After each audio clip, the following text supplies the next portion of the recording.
remember one time asking myself, what am I supposed to do? You know, what kind of ministry? Where am I supposed to go? What church? All that. We've been talking about ministry and what that means. Just and what ministry means, and I had no idea. I thought it was, you know, you're standing in a pulpit, you're a pastor, you're doing this stuff with the church and all that. And I sensed the Lord saying to me, well, write down every job that you've ever had. So it was like I typed up this resume of every job I ever had. And if you had the time, which I know you don't, I could tell you everything. I worked in a greenhouse. I worked in an office. I worked on a horse farm. I delivered papers. I did so many different things. I didn't have one career. I worked at a nuclear power plant. I worked for a chemical place. I worked for a pharmacy. I mean, I've done so many different things, I wouldn't even know what kind of job to look for. And after I wrote every one down, I thought, nobody's ever going to hire me with all these. And I sensed the Lord saying to me again, but these were all training lessons. Like when I worked in the greenhouse, He showed me how he prepares the soil of our hearts, how He plants the seed, how He keeps it warm and protects it in the greenhouse, how the weather has everything to do, all the weather around us has everything to do with how the plant grows. And then when the plant gets so big, you have to prune it. And then the flower starts to come out. But now you want more excellent flowers. You want it to get really beautiful so that you can sell it. And so then you really prune it. I mean, and then in the wintertime, you harshly prune stuff so the frost doesn't kill it. And you protect it over the wintertime. And I just saw all of the different jobs, the office, the medical things, you know, the healing part, delivering things like newspaper, you know, all these things were all things the Lord was teaching me. First, He was doing it in me so that I could help somebody else. And they were great lessons, and that's why I wrote the resume, was to see that everything I was doing was ministry. Because even at the places I worked, they ended up calling me Chaplain Karen, because they would always. I can't believe that. Yeah, they would always come to me with their problems and want to know, well, look how you took care of that. You know, tell me how to do that. You know, so it was such a variety for me. They were all adventures, and they all taught me God lessons without even going to the Bible. I mean, He showed me in the world how to serve Him. So. I would like to tag on to that. Okay, go ahead. After I was in a place where everything had changed in my life, I was trying to figure out what I wanted to do and what my life was supposed to be, and so I decided to take a life coaching course. And while I was taking this life coaching course, I had no idea that it was really for me. And so at the beginning of it, you went through and you filled out this sheet of paper, and on it you list your strengths, your weaknesses, you know, what were things that people complimented you about, what did you get awards on, and all like that. And it caused you to really think about your life and think, if you hit the high points of everything you did, I started thinking about the different jobs that I had had. I had worked in the housekeeping, I worked in dietary, I worked in laundry, I worked in a nursing home. My parents made me run the mill, everything.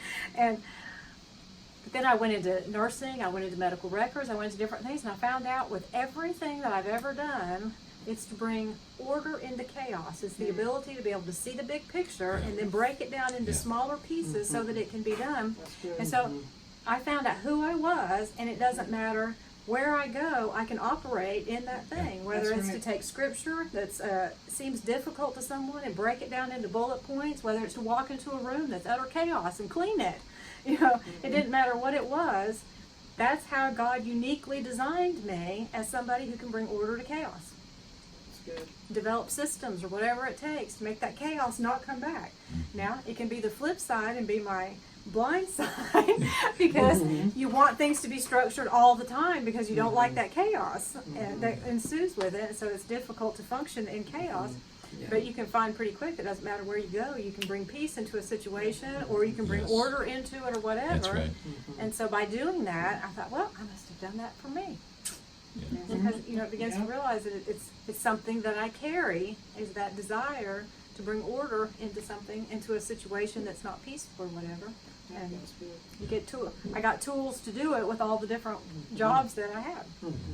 Whatever we do in the natural, that's how God's called us spiritually. That's exactly right. So the things that she did in the natural, the Lord usually used spiritual things, even though she naturally was doing something. So I just encourage people to really think about all the things that you've done in life Yeah. and how God's used you and how you can take and turn that and begin to recognize the gift and the calling that you have. Yeah. And then see that spiritually you've been doing it. Yeah. See, Rick says 80% of the people who come here don't know their purpose.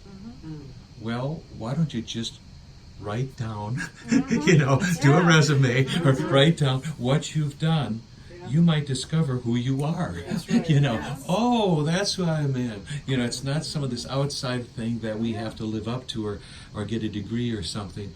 Oh, it's all of these things. Those things that you do naturally, and you don't, Yes. until you take and Yes. sit down and write it all down, Yeah. you don't realize Yes. how that you've done the same thing over and over and over again. Everywhere you go, Yeah. you do the same because it's who you are. That's how Yeah. He made you to be. I mean, you can't help he it. built each one of us uniquely with this DNA.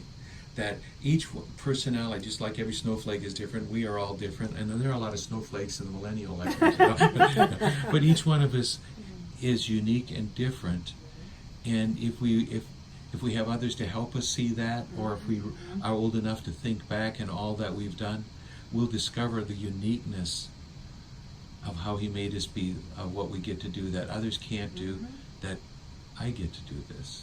Well, it's like a process of elimination too. I mean, you get to see what there were so many different jobs that I had that totally drained me. It was like, I do not want to do this, for a living. Right. And so that Been was there. crossed off the list. And Yeah. I know I can't do that. Yeah. And then there were certain things that totally invigorated me. Yeah. That was one of the things in life coaching that they had you do. They had one page called your drainers and your energizers on one side, and you wrote down those things because if you were in the place and you were looking for something, then that's what you look for, is what energizes you. And so I had the beauty of saying, I want to work part-time, and if you want me for this job, I'm willing to do these things if you would like to have me. Yeah. Because I knew what I love to do and I know what I hate to do.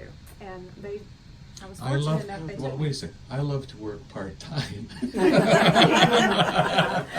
Because then the other work begins. Oh. It happens once you get home. No cleaning and no No phones. cleaning. I don't want to answer the phone and I don't want to clean the toilets. That's He designs us uniquely. He That's does. right. He's marvelous. because I did both of those and hated it. I actually loved laundry and housekeeping when I did it because it was just that looking at it whenever you walk away. And then You could somebody see- walks in and uses it, and it's like, no, Yeah. you ruined it. Yeah. But it was bringing order to chaos. Yeah. I loved it. The- Give me all that the- laundry to just do, and then it imagine got how the clean. Father who designed this perfect world and put these people in it, and then the disorder came. Imagine how his heart felt. Yeah. Oh no! It looks like I have to do Get a laundry plan. again. Yeah. I got to do the laundry. Oh, again. messy diapers again. Gotta clean them up. That's funny.